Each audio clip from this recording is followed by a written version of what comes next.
सत्संगत जी, प्यार से कहना धन्यकार जी। हो रहे हैं कि कुछ खराब हमें बोल रहे हैं, तो बात वही कि हर किसी के अंदर जब ये परमात्मा दिखता है तो एक अच्छाइयों को ही भक्त उठाते हैं, किसी की कमियों को इस तरह संसार के आगे नहीं उछालते। एक दिल में अगर वाकई ही एक कंसर्न है उस इंसान के लिए, तो उस इंसान को डायरेक्टली जाके उसके पीठ पीछे एक बैक बाइटिंग नहीं, उसको सामने जाकर बोला जाता है कि ये जो आपने बात कही वो ठीक नहीं थी, इसमें अगर आप सुधार कर लें तो वाकई ही आपका सुधार हो जाएगा, अगर आप अपने थोड़ा बिहेवियरल चेंज लेके आएंगे। और फिर संत यही समझाते हैं कि बिहेवियरल चेंजेस तो टेम्पररी फिर भी हो सकते हैं, कुछ देर की लर्निंग के लिए हो सकते हैं, फिर कभी और ये बिहेवियर वापस हो सकता है एग्रेसिव एंग्री। तो फिर कैसे हर समय के लिए एक मन को शांत रखना है, शीतल रखना है, मन में सहजता रखनी है, मन में सुकून का भाव रखना है, और एक तन मन धन हर रूप से, ये सामाजिक रूप से एक संदेश जो हमारे अंदर ये मिशन की आइडियोलॉजी वही एक हर एक तक पहुंचाई जाए। दातार हर एक पे कृपा करे कि हर कोई अपने जीवन में इस तरह सेवा करे, इतनी अनकंडीशनल सेवा हो कि रूप चाहे कोई भी मिल जाए, आज सेवा कैसी लगी है, कल कैसी, बस वो भाव पूर्णता से समर्पित भाव हो, वो फिर जीवन इस तरह भक्ति में हो कि फिर संगत के लिए एक दिल दिमाग सभी का हर एक के लिए कि किसी को कोई नुकसान ना पहुँचे, हर किसी के लिए एक बरकतें हों, एक दिल हर किसी के लिए पिघलता हो, एक ऐसा सेवक का भी जीवन जो आज चाचा प्रताप सिंह जी का भी जिक्र, तो ऐसा ही सेवा का भाव उनके मन में भी और पूरे परिवार ने भी अभी जो अरदास करी कि ऐसे मिशन में भी एक समर्पित रूप की सेवा अर्पण करते हुए आज भी परिवारों में भक्ति का माहौल एक जो बरकरार है, आगे भी ऐसे बढ़ते चले जाएं, तो दातार हर किसी पे कृपा करे। तो भक्तों ने हमेशा वो अच्छाई की ओर ही रुख करना सिखाया है कि परिस्थिति अगर इस परमात्मा ने दी है तो अच्छी ही होगी। एक अगर उस परिस्थिति को अच्छा नहीं समझ रहे हम, तो वो हमारी कमी है। इस परमात्मा ने तो पूर्ण किया है इस परिस्थिति को भी। जब इस परमात्मा ने हमको जो कुछ दिया वो परमात्मा का जो दान है, तो ये परमात्मा जहाँ पूरा है तो परमात्मा की दी हुई हर परिस्थिति भी पूर्ण है। फर्क सिर्फ हमारे नजरिए का होता है कि उसको हम किस तरह देख रहे हैं, उस परिस्थिति में से हम निचोड़ क्या निकाल रहे हैं, उससे सिखलाई क्या निकाल रहे हैं। क्या हम सिर्फ हमारे अनुसार कुछ नहीं हुआ तो उसके वजह से इस परमात्मा को ही कोस रहे हैं, या ये भी मान रहे हैं कि ये ही हमारे लिए बेस्ट है और कैसे इसमें वरदान छुपा हुआ है। तो एक ये नजरिया भक्तों ने हमेशा से जो जिया कि आध्यात्मिक पहलू अपना हर किसी ने जहाँ एक बहुत ही उस नजरिए का बनाना है कि जीवन में ये शरीर मिला है, ये मटेरियलिस्टिक वस्तुएं मिली हैं, घर बार रिश्तेदारी बहुत कुछ मिला है, तो क्या इसी में पूरा समय रहकर इस परमात्मा के लिए समय नहीं निकालना, या फिर एक चुनाव अपना है कि इस परमात्मा के प्यार के रंग में ऐसे रंगे जाएं कि कोई दुनियावी रंग फिर छू नहीं सकता।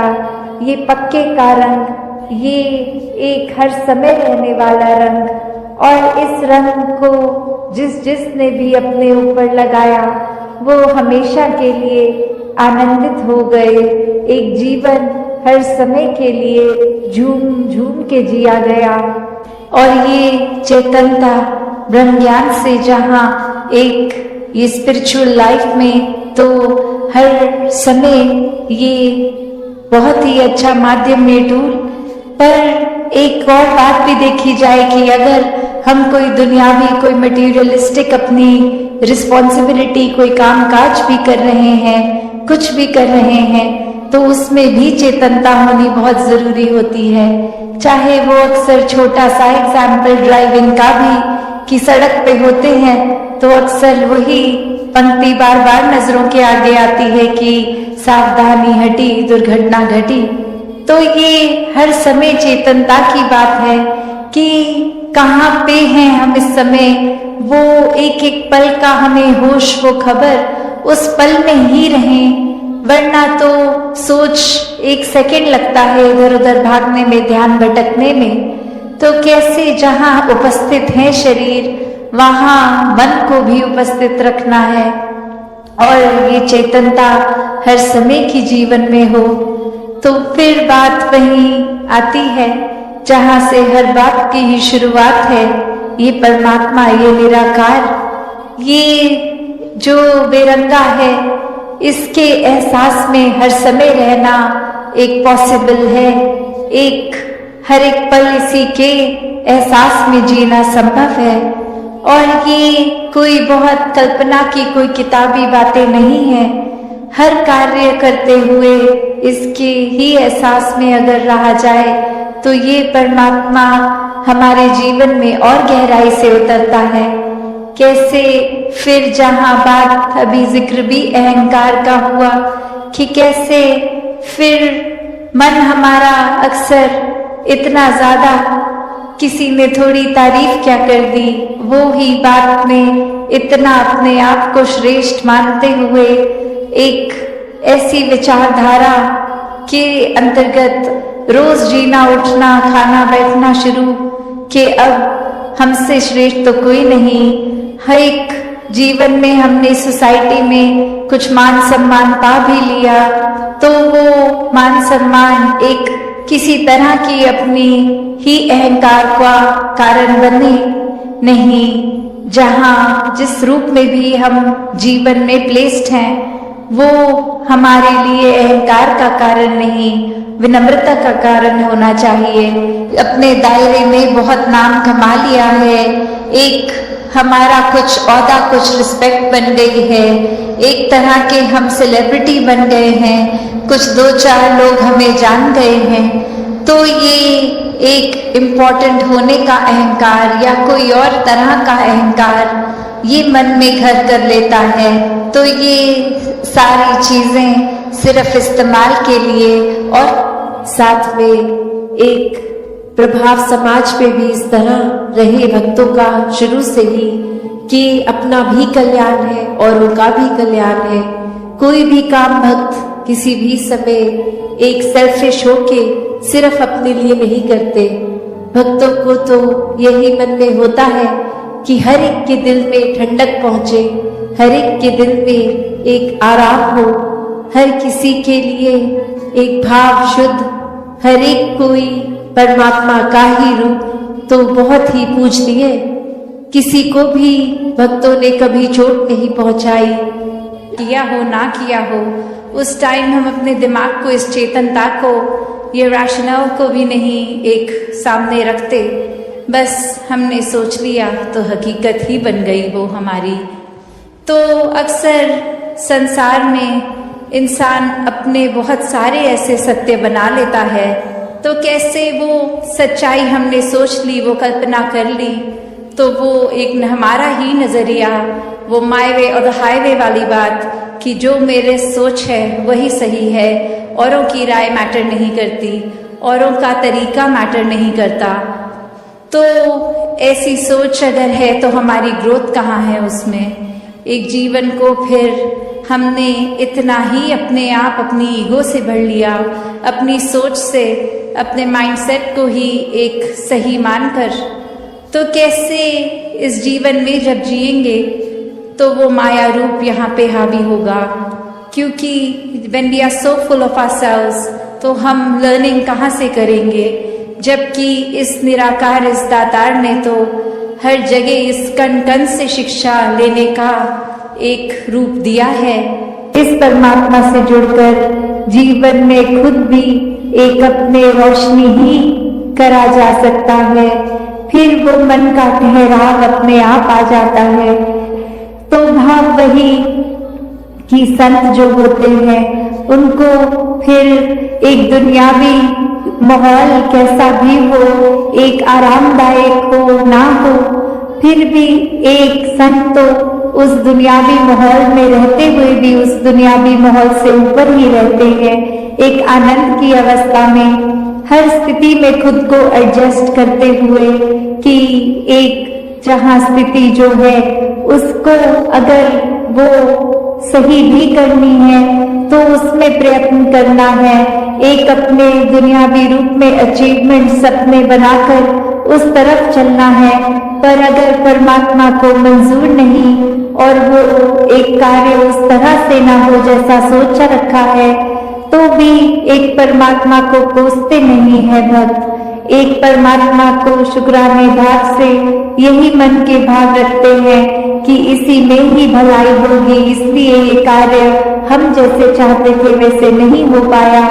तो कैसे अपने जीवन को भक्तों ने हर समय इस परमात्मा के ही आसपास केंद्रित रखा कि एक दुनिया में हर दिन कैसा भी समय आ सकता है, पर ये परमात्मा ही है जिसके आश्रय एक अच्छा और बुरा समय दोनों ही आराम से कट जाते हैं।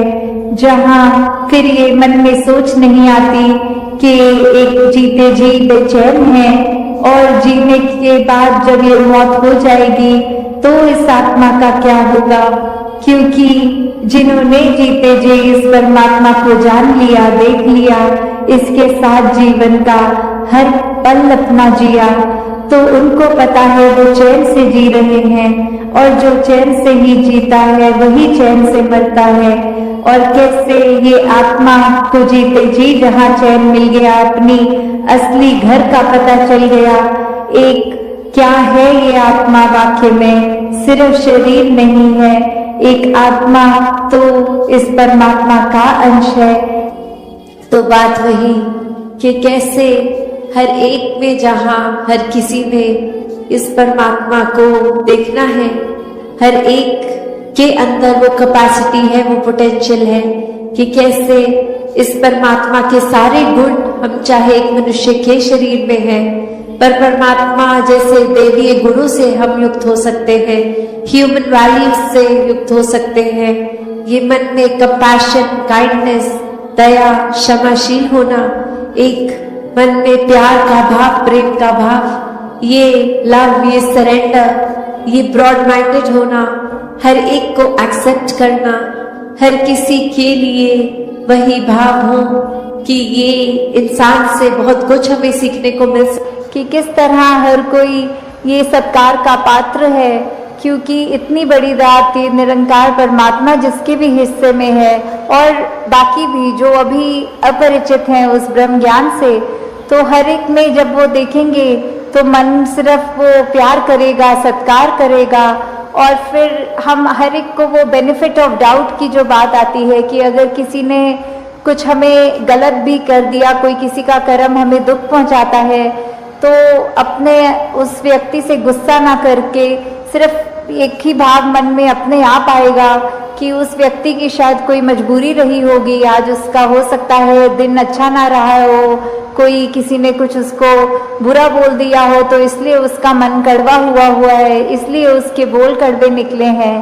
तो जब तक ये बात नहीं हम दे पाएंगे अगले को बेनिफिट ऑफ डाउट, तब तक हम वो सत्कार, ये प्यार कुछ भी नहीं उस तरह दे सकेंगे, क्योंकि हम अपने आप को तो बहुत जल्दी उस तरह माफ़ कर देते हैं कि चलो ये चीज़ हमसे गलत हो गई, कोई बात नहीं, हम अपने आप को माफ़ कर रहे हैं। पर वही अगर सामने वाला व्यक्ति कुछ अगर गलत करता है तो एकदम से हम उसका एक वो जजमेंट पास करते हैं, हम ये सोच विचार कर लेते हैं कि ये इंसान को तो आज के बाद मुड़कर देखना भी नहीं है। तो हमें इस तरह अपने जीवन में सुधार करना है कि किसी ने अगर कुछ गलत कर भी दिया तो उसके लिए भी मन से यही अरदास करनी है कि दातार कृपा करके ये जो भी कमियां हैं हमारे अंदर, दूसरों के अंदर, वो दूर होती जाए और ऐसे ही प्यार और सत्कार जग में बढ़ता चला जाए। हाँ जी। गुण गावण नित ऐसे एक दे, ऐसे दा दीदार करन। तो ये जो दीदार की बात होती है, किसका गुण गाना है, किसके दीदार करने हैं, तो वो ये परमपिता परमात्मा निरंकार, ये जो एक ऐसी सत्ता है जो शुरू से है, वो हमेशा से कायम दायम रहने वाली, कि कैसे हम जब तक वो एक निरंकार जो इस तरह से देखा जाए, अगर एक व्यक्ति दूसरे को देख रहा है तो उनकी आंखों के बीच में भी वो है, वो अपनी पलकों से भी नजदीक है, जैसे बोलते हैं शारक से भी नजदीक। तो इतना करीब होने के बाद जब वो अपनी आंखों से नहीं खुद देखा जाता, वो संतों का संग करने के बाद ही ये दात प्राप्त होती है, जो अपने लिए तो सुखदायी होती भी है और हमारे जीवन में वो ऐसा एक हमारा पल पल बना देती है कि हर पल में सिर्फ ये निरंकार प्रभु परमात्मा का शुक्रिया निकलता है हर समय, और वो भाव कि इसी के ही हमेशा गुणगान करने हैं। फिर बाकी चीज़ें लगता है कि है, सबकी इम्पोर्टेंस अपनी है, पर निरंकार से ज़्यादा इम्पोर्टेंट कुछ नहीं, इस परमात्मा से ज़्यादा ज़रूरी कुछ नहीं। हाँ जी। इसे एक दे नाल जोड़ के बेड़ा जग दा पार करन। तो ये बेड़ा जग का, इससे क्या मतलब हो रहा है? इससे सिर्फ यही बात कि हम जब जीवन काल की यात्रा अपनी जी रहे हैं तो उसमें हमें क्या एक ऐसा जो बोलते हैं कि एक परमानेंट चीज़ क्या है, कि जो सबसे मजबूत चीज़ जिसने वो स्थिर है, उसने कभी हमारे उतार चढ़ाव के साथ उतरना चढ़ना नहीं है। जैसे एक तूफान आता है तो हमें बोला जाता है कि कोई ऐसी चीज़ को पकड़ लो, जैसे पेड़ या कुछ जो अपना ज़मीन के अंदर इतनी मजबूती से जिसकी नींव गड़ी हो, ताकि वो हवा फिर हमें उड़ा नहीं सकती। हमने एक ऐसी स्थिर चीज़ को पकड़ लिया है जिसके कारण हम भी, वो हवाएं हमको उड़ा के नहीं ले जा सकती। तो ऐसे ही जीवन में हम अपने जीवन को तब तक अपना अच्छे से जीवन जी सकेंगे जब तक हम ये निरंकार के साथ अपने मन से ना जुड़े, तब तक वो एक जीवन भी हमारे उतार चढ़ावों के साथ फिर उथल पुथल मचाता है मन में। तो निरंकार का ही आसरा लेना है, निरंकार में ही अपनी श्रद्धा रखकर ये वो बात करनी है कि हमें ये अब जो स्थिर चीज़ मिल गई है, जो कभी एक सब किसी भी सिचुएशन में अपनी जगह से नहीं हिलती, तो हम फिर वो एक मजबूती का और सहारा लेते चलते जाते हैं और हमारा मन भी और सहारा पक्का करके एक विश्वास और बढ़ाकर फिर हमारे जीवन में ऐसे भी कोई कर्म नहीं हो पाते जो अपने लिए भी नुकसानदायक हों और औरों के लिए भी नुकसानदायक हों। हाँ जी। श्वास श्वास सिक नु सिमरण दूजा कदे त्यावण ना। तो फिर जब एक ये लगन लग जाती है निरंकार के साथ, ये अपने इसको हम हर पल अपने जहन में, अपने ऐसे कर्मों में, अपने भावों में पल पल, वो हमें पता भी नहीं लगता कि जिस तरह सांस लेना होता है उसके लिए कोई खास समय अलग से नहीं निकलता, कुछ भी करते हुए हम वो श्वास लेते हैं, वैसे ही ये निरंकार का एहसास हमारे मुख से उस तरह कभी तो शब्द रूप में भी सिमरन निकलता है और कभी अगर कोई अन्य काम में व्यस्त हो तो भी वो एक लिव जुड़ी जिसको बोलते हैं निरंकार के साथ। तो जब वो हो वहाँ पे हम रहे पूरे समय, तो दिन में कुछ भी करते चले जाएं पर लगातार एक चीज़ एक कांस्टेंट रहती है, वो है कि ये निरंकार का एहसास। तो जब तक हम वो सिमरन रूप में अपना नाता निरंकार से और गहरा करते जाएं, जितना अधिक से अधिक हो सके मन में भी करें और बोल से भी सिमरन करें, ताकि वही बात कि ये निरंकार ही है जो सही मायने में सब कुछ है और बिना उसके कुछ भी नहीं, और वो खुद भी सब कुछ होते हुए ना उस तरह दिखता है, पर फिर भी इतने गुण बिल्कुल निर्गुण होते हुए भी। तो हमें भी ये सब ज़्यादा से ज़्यादा ऐसे कोशिश करनी है कि हम बिल्कुल वही गुणों को अपने जीवन में उतार पाएं, उसी तरह अपने जीवन को चला पाएं जिस तरह युगों युगों ने संतों ने चाहा है कि एक कर्म हमारे ऐसे बनते जाएं, एक ऐसा हमारे दिल से दिल का रिश्ता इस निरंकार प्रभु परमात्मा से जुड़े। हाँ जी। कहे अवतार और पूरे गुरसिख एक नु कदी भुलावन ना। तो फिर ये जो एका है, ये निरंकार की तरफ इशारा करते हुए कि जो भी पूर्ण गुरसिख होंगे, जिनको ये ब्रह्म ज्ञान की दात प्राप्त हो गई और उसके बाद वो अपने अहंकार को तज के ये उस तरह एक सिर्फ इस एक ही के साथ ही जुड़ा हो, चाहे वो किसी भी भाव से हम लेते हों, जो अपनी श्रद्धा से जो भी बुलाना चाहे, तो उसके साथ जब तक जुड़े हैं, इसका एहसास करते हुए, तो ही सब कुछ है। नहीं तो वो एहसास जिस पल खो दिया, समझो वो जीवन काल वहीं थम गया, या फिर वो भी नहीं पता लगता कि कब वो पतन की ओर एक हमारे सोच विचार बन जाते हैं। तो हमें किस तरह ये अपने अंदर और मेहनत करनी है कि बस ये एक जो है। सत्संगत जी प्यार से कहना धन निरंकार जी। सत्संगत जी आशा करता हूँ निरंकार की कृपा से आप सभी अच्छे हो गए, स्वस्थ हो गए। सत्संगत जी आप जी के चरणों में बहुत ही सुंदर प्रेरणादायक कहानी विचार, जिसका विषय है स्थिर मन सहज जीवन विस्तार असीम की ओर। तो आइए सत्संगत जी जानते हैं इस प्रेरणादायक कहानी के माध्यम से।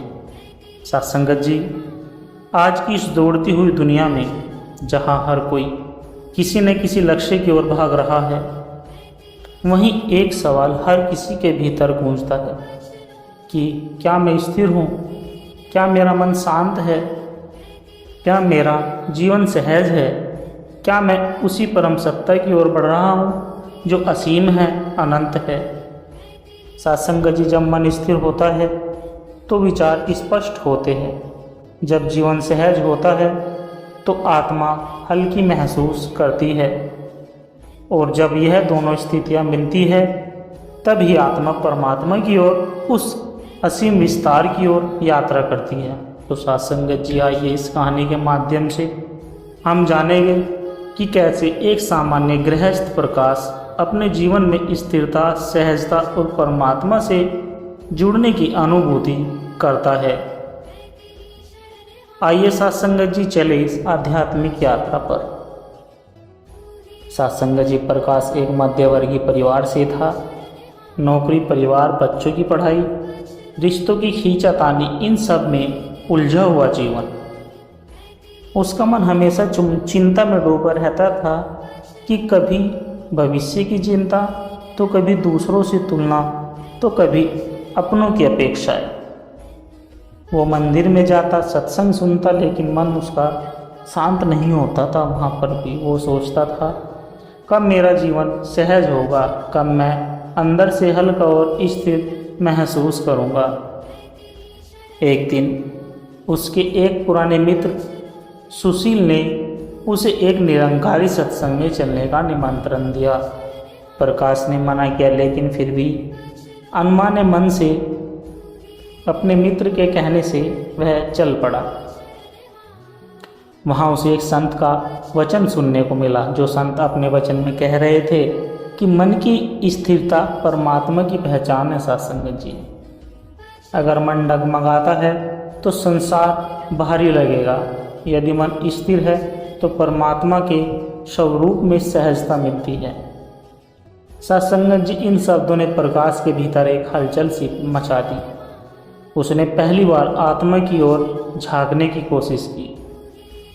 प्रकाश ने धीरे धीरे अपने भीतर झांकना शुरू किया। वह रोज सुबह 5 बजे उठकर मौन बैठता और अब केवल पढ़ने या सुनने के बजाय ध्यान करने लगा। उसे समझ में आया कि जब मन विचारों की भीड़ से भर जाता है तो आत्मा की आवाज़ दब जाती है। सत्संगत जी एक दिन उसने सोचा, अगर मैं परमात्मा को जानना चाहता हूँ तो पहले अपने मन को शांत करना होगा। सुशील ने उसे सत्संग में एक वरिष्ठ महात्मा से मिलवाया। उन्होंने कहा, जब मन स्थिर होता है तभी सहज जीवन की शुरुआत होती है, और सहज जीवन का अर्थ है प्रेम, सेवा, सत्संग और सत्य में जीना। उन्होंने उसे ब्रह्म ज्ञान की अनुभूति कराई। पहली बार प्रकाश ने निरंकार को महसूस किया, हर जगह, हर कण कण में। अब वह अपने परिवार के बीच शांत रहने लगा, बच्चों की शरारतों पर क्रोध नहीं करता, पत्नी की बातें चुपचाप सुनता, माता पिता की सेवा करता। उनके व्यवहार में परिवर्तन देखकर परिवार भी चकित था। उन्होंने जाना स्थिर मन की तरंगें आसपास के वातावरण को भी शुद्ध कर देती है। प्रकाश ने अब नियमित रूप से रोज सत्संग में जाना शुरू किया, सेवा करना, ब्रह्म ज्ञान में स्थिर रहना शुरू किया। वह अब हर चीज में निरंकार को देखने लगा, सड़क पर चलते लोगों में, पेड़ों की सरसराहट में, यहाँ तक कि अपने कर्तव्यों में भी वह निरंकार को देखने लगा। उसे जीवन अब बोझ नहीं बल्कि एक अवसर लगने लगा, असीम को अनुभव करने लगा। एक दिन उसने अपने गुरु से पूछा कि मुझे ऐसा क्यों लगता है जैसे हम मेरा जीवन किसी बड़े विस्तार की ओर जा रहा है, यह क्या है? गुरु ने मुस्कुराते हुए कहा, यह विस्तार है आत्मा का, जो अब सीमित से असीम की ओर जा रही है। यह निरंकार की कृपा है। स्थिर मन और सहज जीवन ही वह नौका है जो तुम्हें असीम तक पहुंचा सकती है। आज प्रकाश सत्संग जी एक साधारण गृहस्थ होते हुए भी भीतर से संत है। वह अब किसी विशेष स्थान पर नहीं बल्कि हर क्षण ब्रह्म में स्थित है।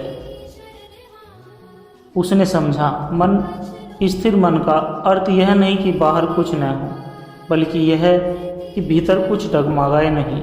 और यही स्थिरता उसे सहज जीवन की ओर ले गई, जहाँ से आत्मा सीम की ओर स्वाभाविक रूप से बहने लगी। सत्संगत जी, इस कहानी के माध्यम से हम समझते हैं कि स्थिरता केवल योगियों की चीज़ नहीं बल्कि हर मनुष्य की आवश्यकता है। सहज जीवन कोई त्याग नहीं बल्कि एक दिव्य सौंदर्य है जो हमें ब्रह्म से जोड़ता है, और जब यह दोनों मिलते हैं तब आत्मा उड़ान भरती है विस्तार से असीम की ओर। सत्संगत जी, उत्तराखंड के एक छोटे से गांव घनश्यामपुर में एक विवेक नाम का युवक रहता था। वह पढ़ा लिखा, होशियार और आदर्श विचारों वाला था, लेकिन फिर भी उसके भीतर एक बेचैनी थी। उसने MBA किया था, लेकिन शहर की भागदौड़ उसे रास नहीं आई। उसने अपने गांव लौटकर एक लाइब्रेरी खोल ली और वहीं सेवा का काम करने लगा। लोग उसे समझते कि इतने पढ़े लिखे होकर तुम इस गांव में क्या कर रहे हो।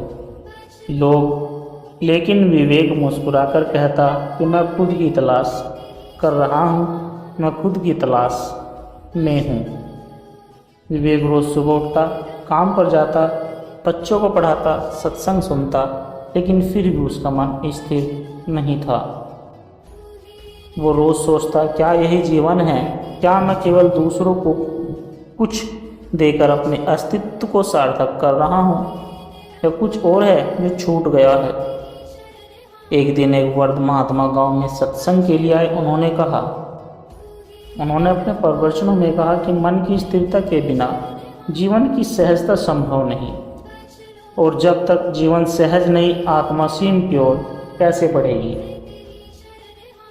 विवेक को लगा जैसे यह बात उसी के लिए थी। सत्संगत जी, विवेक ने फैसला किया कि वह अब रोज सुबह 30 मिनट मौन साधना करेगा।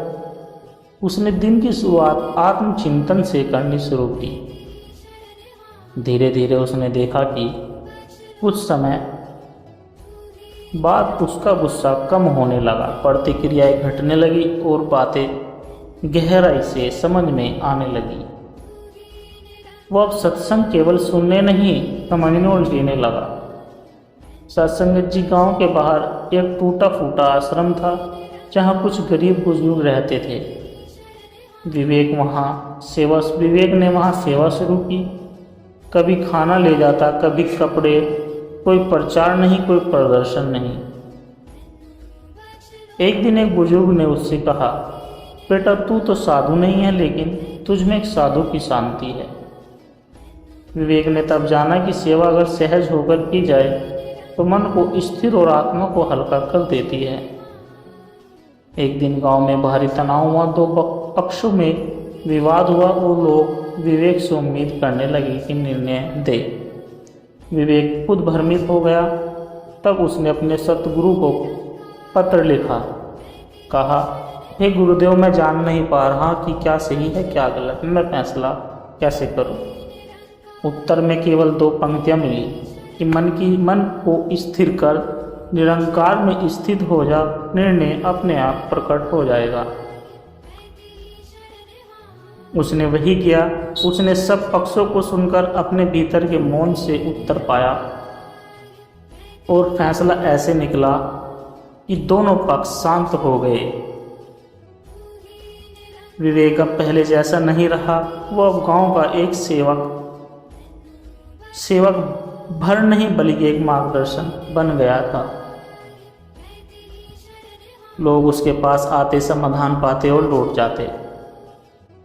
वह अब अधिक बोलता नहीं था, लेकिन जब बोलता तो लोगों के जीवन बदल देता।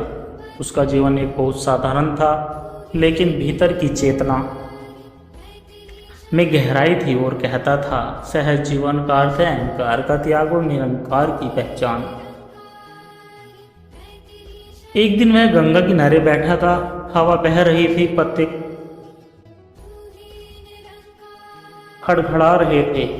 उसी क्षण उसने आंखें बंद की और भीतर झांका। वो समय, वो क्षण, वो मौन। उसने कुछ नहीं सुना, लेकिन सब कुछ जान लिया। उसे समझ में आ गया कि मैं कभी सीमित था ही नहीं, मैं असीम का ही अंश हूँ। स्थिर ही मेरा स्वभाव है, स्थिरता ही मेरा स्वभाव और सहजता ही मेरा मार्ग है। अब विवेक कोई काम करने से पहले ध्यान करता और हर काम को निरंकार की सेवा समझकर उसे अब किसी उपलब्धि की जरूरत नहीं थी। उसने स्वयं को पूरी तरह समर्पित कर दिया था। गांव में अब लोग उसे विवेक बाबा कहने लगे। एक दिन सतगुरु गांव में आए। विवेक उनके चरणों में झुका। गुरु ने सिर पर हाथ रखकर कहा, अब तू स्थिर है, तू सहज है, तू असीम की ओर जा रहा है। अब तू केवल विवेक नहीं, स्वयं चेतना है। विवेक की आंखों में आंसू थे। उसे अब किसी प्रश्न का उत्तर नहीं चाहिए था, क्योंकि अब कोई प्रश्न ही शेष नहीं रहा था। विवेक की कहानी साथ संगत जी सबके भीतर की यात्रा, जहाँ स्थिर केवल चुप रहने में नहीं बल्कि परमात्मा से जुड़ने में है, जहाँ सहजता कोई शैली नहीं बल्कि आत्मा का स्वभाव है, और जहाँ यह दोनों मिलते हैं वहाँ असीम का अनुभव अपने आप हो जाता है। साथ संगत जी, रामनिवास एक बहुत ही सरल किसान था। दिन भर खेतों में काम करता, शाम को थोड़ा सत्संग सुनता और परिवार की देखभाल करता। उसके जीवन में कोई विशेष बात नहीं थी, ना ज़्यादा सुख ना ज़्यादा दुख, पर भीतर एक सवाल हमेशा खड़ा रहता था कि क्या बस यही जीवन है? खाना, काम, थकान और नींद। वो अक्सर रात को तारे देखते हुए सोचता, क्या मैं उस परम सत्ता से भी मिल पाऊंगा या नहीं। एक दिन गांव में संतों का सत्संग हुआ। वहाँ एक महात्मा ने कहा, परमात्मा दूर नहीं है, वह तो तुम्हारे भीतर है, लेकिन तुम्हारा मन बाहर दौड़ता रहता है। मन को निरंकार में टिकाओ, वही सच्ची शांति मिलेगी। रामनिवास को यह बात सीधी दिल में लग गई। उसने तय किया कि अब वह केवल कर्म नहीं करेगा, कर्म में परमात्मा को जोड़ेगा। रामनिवास सत्संगत जी, रामनिवास ने प्रार्थना शुरू की, ध्यान करने की कोशिश की, लेकिन मन नहीं रुकता था। कभी खेत की चिंता, कभी पैसों की चिंता, कभी बच्चों के भविष्य की चिंता। वो कई बार निराश होकर कहता कि हे प्रभु, मैं तो बस एक साधारण आदमी हूँ, मेरे जैसे कैसे तुझे पाए। पर हर बार भीतर से एक आवाज़ आती, तू बस समर्पण कर, बाकी मेरा काम है। सत्संगत जी, वो अब नियमित सत्संग जाने लगा। वहाँ एक वचन ने उसकी सोच बदल दी। सोच थी कि मन की स्थिरता ही भक्ति का पहला चरण है। स्थिर मन वही पाता है जो अशांत मन हजारों प्रयासों में भी नहीं पाते। उसने छोटे छोटे अभ्यास शुरू किए। खेत में हल चलाते समय निरंकार, धन निरंकार जी, तू ही निरंकार, मैं तेरी शरणा, मैनू बख्श लो कहना, बच्चों को सुलाते समय दाता को धन्यवाद देना। धीरे धीरे उसके जीवन में एक गहराई आने लगी। वो पहले जैसे ही काम करता, लेकिन अब मन हल्का रहता। लोग उसके चेहरे की शांति देखकर पूछते, रामू तुम हर समय इतने शांत कैसे रहते हो? बस वो मुस्कुराकर कह देता कि अब मैं अकेला नहीं, मेरे साथ निरंकार है, मेरे साथ निरंकार चलता है। एक बार गांव में सूखा पड़ गया, फसलें खराब हो गई, लोगों में चिंता फैल गई। राम निवास ने भी सब खो दिया, लेकिन उसकी शांति नहीं टूटी। उसने कहा, दाता की मर्जी में सुख है, दुख भी उसी की कृपा है। गांव वाले चंकित रह गए। जिसने सब खो दिया अब औरों को ढांढस दे रहा था। एक रात जब सब सो रहे थे, राम निवास खेत में बैठा ध्यान कर रहा था। अचानक उसे लगा जैसे पूरा ब्रह्मांड उसकी सांसों में समा गया हो। न कोई द्वंद्व, न कोई चाहत, न कोई भविष्य, बस शुद्ध होना। उसे उस क्षण में जो अनुभव हुआ उसे शब्दों में नहीं बांधा जा सकता। बस इतना कि एक क्षण में उसने परमात्मा को पा लिया था।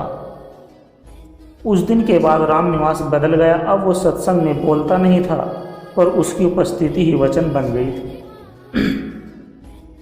गांव के झगड़े खत्म हो गए, लोग सेवा में जुड़ने लगे।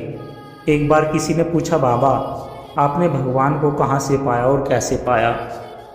उन्होंने मुस्कुराकर कहा, जब मैंने खुद को खोया तब वो मिल गया। राम निवास की यह कहानी बताती है साथ संगत जी कि हमें किसी आश्रम, जंगल या कंदराव में जाने की जरूरत नहीं। परमात्मा को पाने के लिए बस मन को स्थिर और जीवन को सहज करना होगा। समर्पण का एक क्षण हमें उस असीम से जोड़ देता है जो हमारे भीतर ही है।